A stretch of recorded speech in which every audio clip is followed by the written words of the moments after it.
Dylan and I had agreed on a child-free marriage. Later, he claimed I was too old to conceive and came home with his mistress and their love child. I laughed, because the one who truly couldn't father a child was him. Before we continue, please subscribe to this channel and tell us in the comments where you're listening from. Today is my 5th wedding anniversary with Dylan. He'd called in the afternoon to say the new boss at Sterling Holt was taking over and he might be late because of overtime. I was disappointed, but I didn't argue. After all, for 5 years Dylan had given me everything I asked for, and he worked hard as the sole breadwinner. I had once suggested I get a job, but Dylan talked me out of it. He said I'd already suffered plenty in my early years and he didn't want me to toil anymore. I could simply enjoy life at home, and he had kept that promise. When Dylan came back, he reeked of whiskey breath, blaming the new boss's promotion. I watched him head into the bathroom, then heard voices outside the door. "Serena, you free? I need to talk." It was Eleanor's voice. I could guess what she wanted without thinking. "Mom, what is it?" The moment I stepped out, I saw Eleanor holding a bowl of dark herbal fertility tonic. "Serena, drink this." She thrust the sinister-looking liquid at me. A revolting stench shot up my nose and my stomach lurched. Reading my reluctance, her face chilled. "Serena, be good. I begged someone for this recipe. Guaranteed to work." We'd played this scene many times. In the past I'd pinched my nose and swallowed, but tonight the floating bits that looked like moss were more than I could stomach. "Mom, this stuff is useless," I said as politely as possible. Eleanor exploded, smashing the bowl at my feet. "How dare you? If you weren't so useless, married to my son 5 years, and not a single sign of pregnancy, I wouldn't have to grovel for these potions." Black splatter soaked my slippers. "Mom, we told you, Dylan and I are child-free by choice. We're not having kids. I don't care about your child-free nonsense. If you won't give me grandchildren, why did I let you through the door?" Her wrinkled face contorted. Her wording, "I let you through the door," sent my blood pressure spiking, but I drew a steadying breath for Dylan's sake. "Mom, we already agreed." Before I could finish, Dylan rushed out, hair still foaming. Clearly startled by the shouting, he wedged himself between Eleanor and me. "Serena, what's going on?" After a beat he aimed the question at me. "Nothing." I was fuming and answered off the cuff. Eleanor pointed at me, playing the aggrieved party first. "This is the wife you chose." I boiled tonic for hours, and she flung it on the floor. As I opened my mouth, Dylan nudged me back into the bedroom, shooting me warning glances while calming Eleanor. I slammed the door with a bang. Half an hour later Dylan returned. "Serena, don't be mad." He slipped his arms around me when he saw me sulking on the bed. "Dylan, let's be straight." I pushed him away. "All that garbage, if not for you, I'd never swallow a drop. Your mom's getting worse. We made a deal. You haven't changed your mind, have you?" I challenged. Back then he'd sworn he couldn't bear to see me endure the pain of childbirth. "Of course not." Dylan pulled me close and coaxed me for a while. "Fine. You've got foam in your hair. You're dripping on me. Go shower." I shooed him. After he left, I sat on the bed with my eyes closed, trying to relax. Suddenly his iPhone on the nightstand vibrated. It was an unknown caller with no contact name, so I declined it. Minutes later the phone buzzed again, same number. I frowned and rejected it once more. Dylan came out toweling his hair. "What are you looking at?" I wagged the iPhone. "Your call." Same unknown caller. Several tries. I was about to answer. His hands stilled for a second. Then he snatched the phone, glanced at it and powered the screen off. "Forget it. Probably spam." He turned his back to me and blow-dried his hair, replaying his reaction. I felt uneasy. He had seemed oddly tense. I couldn't sleep that night, turning the moment over in my head, while Dylan dozed peacefully beside me. We'd seldom quarreled in all our years together. He accepted every flaw and merit I had. Everyone said we were the perfect couple. Because of that, trust had always come easily, yet I was certain the flash of panic I'd seen was real. In the dark, I sat up. Dylan was sound asleep, his phone within reach. I exhaled. I'd always known his passcode, and he'd never hidden anything. Almost against my will, I opened the call log and rang the number back. His soft breathing mixed with the electronic ringing as I tightened my grip. Beep, beep, beep. "Who the hell calls at this hour? Lunatic," a man snarled on pickup. "Sorry, wrong number." The line clicked dead amid his curses, and I breathed again, sliding an arm around Dylan's waist. Unconsciously, he pulled me closer. I felt a pang of guilt. How could I suspect him of anything? Whatever Dylan told Eleanor that night worked. She never again forced tonic on me. In fact, she declared she couldn't care less what we did. "Serena, guess who I saw at Sunnybrook Preschool this afternoon?" "You're Dylan. Whose kid is this?" 3 rapid lines, followed by a snapshot. A man squatting, ruffling a little boy's hair. Even in profile I could read Dylan's delight. I texted back a casual, probably some relative, but questions swirled. Dylan had claimed overtime, so why had he shown up at a kindergarten? Half an hour later, he walked through the door. Serena, I'm home. Dylan still called my name first, the way he always had. I thought you had to work late tonight. What brings you back so early? I asked. He settled beside me and explained. Overtime was cancelled at the last minute. I didn't have time to tell you. Before I could bring up the snapshot, Dylan spoke first. I picked up a relative's kid. A kid?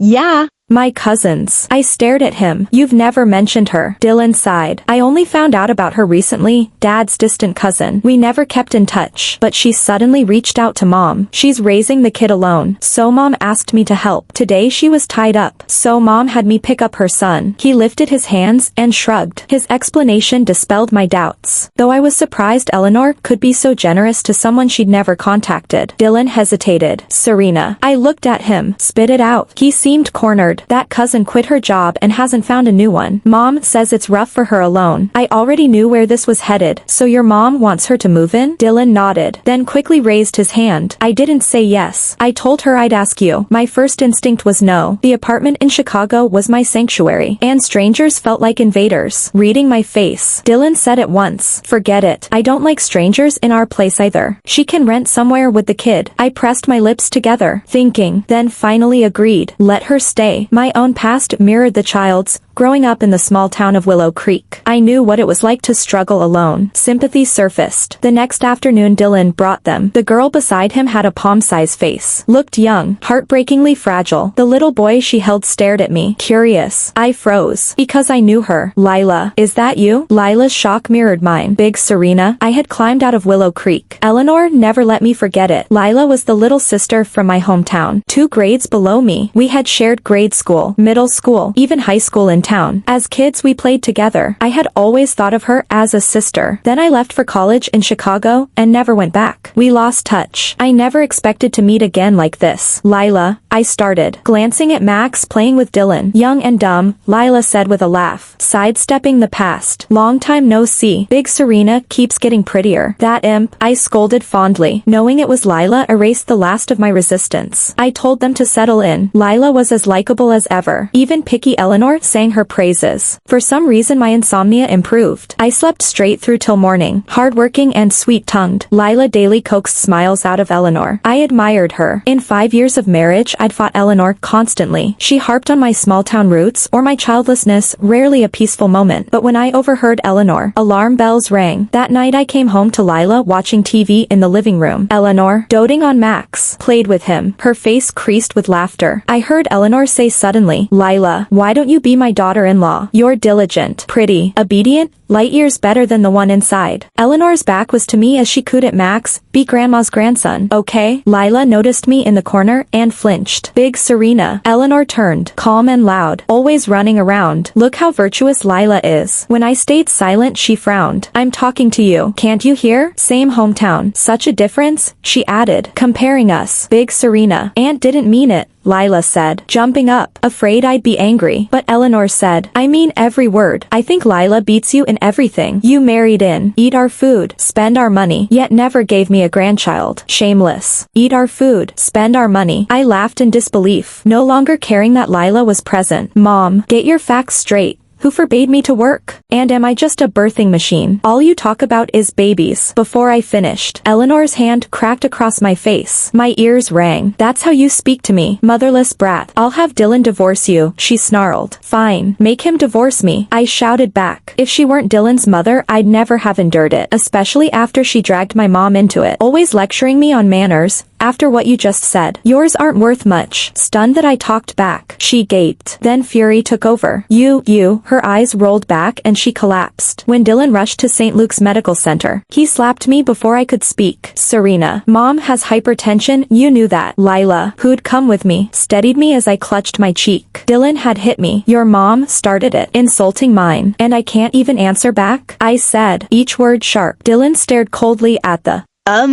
doors. You could humor her. She's still my mother. I've humored her for years, I demanded, leaning on Lila. He turned. I'd never seen his face so icy, looking at me holding my cheek. He seemed to snap out of it. Serena, I'm sorry. I lost my head. I turned my face away and said nothing. Just then the door opened. The doctor came out to brief us. No serious injuries. Lila, take Serena home first. Dylan looked at me, full of guilt. My iPhone's notification bar was flooded with messages from Dylan. Everyone an apology. He said Eleanor had gone back to her place in the suburbs. That he'd already told her I hadn't meant to hurt anyone. I still didn't answer him. I hadn't started the fight in the first place. Besides Dylan's texts, there was a new friend request. Without even looking, I deleted it with practiced ease. Unusually, Dylan came home early that evening, even beating Lila, who had gone to pick up Max. He walked in carrying a bouquet of long-stem roses. Serena. I ignored him and kept my eyes on the TV. He refused to give up, scooting closer and whining. Serena, I'm sorry. I lost control last night. Hit me. Scream at me. Anything. Just don't freeze me out. Losing control is your excuse? When I finally spoke, Dylan's eyes lit up. He babbled that he was scum, thrashing around so ridiculously that I actually laughed. Seeing me smile, he leaned in and kissed my cheek. I shoved him half-heartedly, annoyed, but Dylan didn't budge. He nuzzled my neck, voice husky. Serena, I love you. Just as things heated up, an awkward cough cut through the room. I glanced over. Lila had come back at some point and was standing there with Max, looking uncomfortable. I quickly pushed Dylan away and jumped up, flustered. Ahem. Lila, you and Max are home. Lila's gaze swept over Dylan. She lowered her eyes and nodded. The atmosphere felt odd. Dylan acted as if nothing had happened, announcing he'd cook tonight and heading for the kitchen. That left the three of us in the living room. Lila fiddled with Max's smartwatch. To hide my embarrassment, I randomly opened my phone. Who the hell? This late? The words died in her throat. Lila's face went white. My heart lurched. I almost dropped my iPhone. A chill racing up my spine. That voice. It was the one I'd heard when I borrowed Dylan's phone the other day. Lila. What was that sound? I heard my own voice tremble. Lila kept her head down. Max, did you download something you shouldn't again? I didn't. I drew a deep breath, forced a smile, tried to steady my voice. Must have tapped something by accident. Impossible. That caller couldn't be Lila. The number saved under Lila's name was completely different. Serena, don't jump to conclusions. I forced myself to calm down. Just then Dylan called us to dinner. The meal passed in suffocating silence. I had no appetite. Thinking back, their interactions had always been like ordinary siblings. Nothing intimate. It couldn't be. Back in the bedroom, Dylan brought me warm milk as usual, reminding me to drink it before he went to shower. My mind was chaos. I had no desire for the milk. I poured it into the flower pot on the windowsill. Later, everything felt routine. After making love, Dylan held me until I fell asleep. Maybe because I hadn't drunk the milk. I woke in the small hours. I reached out. The space beside me was empty and already cool. Dylan? I assumed he'd gone to the bathroom and called toward the ensuite. No answer. Frowning, I got up to look for him. Maybe he was working late. When I reached the study, light spilled through the crack under the door. Seriously, I was about to push the door and tell him to quit for the night when faint moans drifted out. I froze. That was Lila's voice. The study door was ajar, not fully closed. I could see everything inside. Dylan had his back to me. Lila sat on the desk. The man who'd whispered love to me minutes ago was now kissing her neck. Lila's head was thrown back. Big Serena. Dylan, isn't this wrong? Dylan's hands kept moving lower. You've been here a month. We do this every night. Don't play shy now. My mind exploded. What was Dylan saying? Big Serena heard that voice memo today. Lila gasped. I heard Dylan answer calmly. Doesn't matter. She won't suspect a thing. It felt as if a fist clamped around my heart. I blinked, shaking, barely stopping myself from barging in. Instead, I swallowed the betrayal, lifted my iPhone, and recorded the scene. Back in the bedroom, the wave of nausea hit. I locked myself in the bathroom and threw up. I couldn't accept it. My husband of 5 years was cheating, and with the woman I called my little sister. I squatted on the floor, sobbing in silence. We'd always been so happy. How did this happen? Dylan returned in the early hours. Assuming I was sound asleep, he slipped under the blanket and spooned me. I fought the urge to shove him away. For the next few days, I pretended nothing had happened, playing the clueless wife. But now I caught details I'd overlooked. The double meanings in Lila's jokes, Dylan's casual glances, actions that once looked innocent now brimmed with hidden messages. Only the three of us were at the table. Eleanor had taken Max out early that morning. Unable to watch their under-the-radar flirting, I muttered that I needed the restroom and fled. In the mirror, I saw dark circles, bloodshot eyes, bloodless lips. No wonder Dylan kept asking if I was sick. I closed my eyes and laughed without a sound. Big Serena. I opened them. Lila stood in front of me. She smiled sweetly. Big Serena Serena's been cold to me lately. I didn't want to talk and answered stiffly. Have not. Lila leaned to my ear, her breath fragrant. Big Serena is lying. I saw you that night. Her words jolted me backward against the basin. Lila, a head taller, stepped back, revealing the marks on her neck. I knew they were last night's souvenirs from Dylan. Never thought Big Serena could endure so much. You and Dylan must be true love. She bit out the last two words, dripping scorn. You're shameless, I said, voice shaking. Lila tucked a strand of hair behind her ear. No, Dylan's still the shameless one. He actually invented a fake cousin just to fool you for my sake. I'd already guessed as much, but hearing it aloud was something else. Dylan, he was that disgusting. Big Serena. Don't call me Big Serena. I refused to acknowledge the woman in front of me as my little sister Lila. Lila lifted her shoulders in an indifferent shrug. When did it start? I asked, drawing a steadying breath. She tilted her head. Let me think.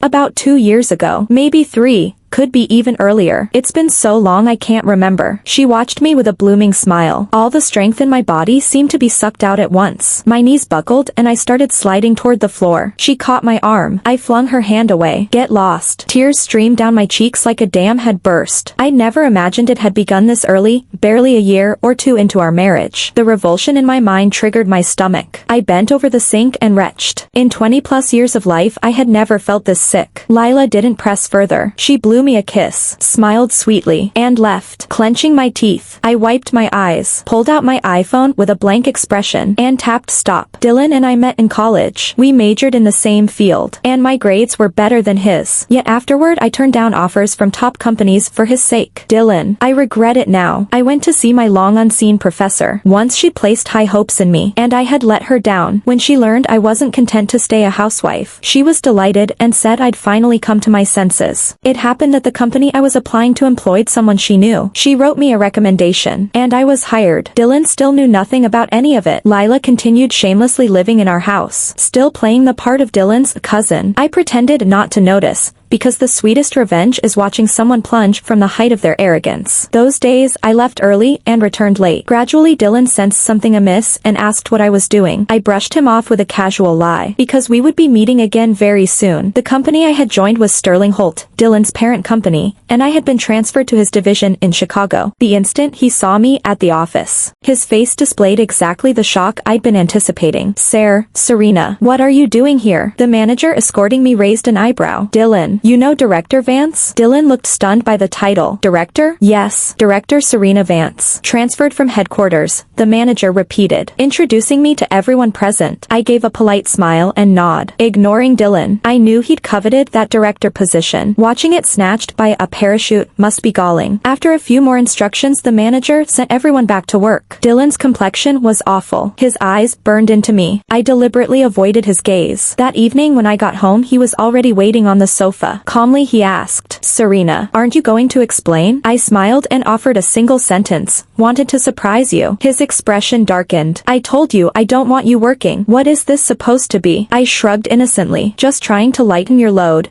After all, I paused, savoring his sour face before continuing. You still have your cousin to support. I stressed the word cousin, but Dylan's composure was sturdier than I'd expected. He didn't bat an eye. She has hands and feet. Why would I support her? I curved my lips. How heartless. Dylan stepped forward and folded me into his arms. You're the only one I care about. The rest mean nothing. I sneered inwardly at his words. So, Serena, quit. All right? No way. I enunciated each syllable. He was too furious to speak and stormed out, slamming the door. Enjoy the show? I asked coolly. I'd known Lila was listening from the start. She walked over. Big Serena, you just don't appreciate cousin's good intentions. Warm breath brushed my ear. No, why Aunt likes me so much? Because I gave her a grandson. A grandson. I froze, then burst out laughing. Is that so? Let's wait and see. Lila, not getting the eruption she'd hoped for, stomped away in frustration. Dylan's competence fell far short of mine. Within a month I'd pinpointed so many of his errors that the manager singled him out for criticism. Unable to accept it, he even tried to set me up, Unluckily for him, I caught it. He was demoted a grade. Just after I left the restroom, I ran into someone I never expected. Serena, a man called hesitantly. Chairman Victor, I replied coolly, eyeing the man Dylan had mentioned as the newly appointed leader, my biological father. Serena, if Dylan's bullying you, tell Dad. I'll stand up for you. Victor's tone was cautious. As company chairman, it wasn't hard for him to see I was targeting Dylan. You investigated me? I demanded coldly. And as for a dad, a man who abandons wife and child doesn't deserve the title. No, Serena. Listen, Victor grew agitated. I didn't investigate you. I only knew Dylan is your husband. I didn't abandon you and your mother. I had no choice back then. When I tried to leave, he caught my arm and gave the short version of why he'd stayed away. After leaving Willow Creek, things went smoothly at first. He wired money home every year. Then someone framed him in a corporate scandal, nearly costing his life. When he finally recovered, he'd lost his memory. Alone all those years. He only remembered after it was too late.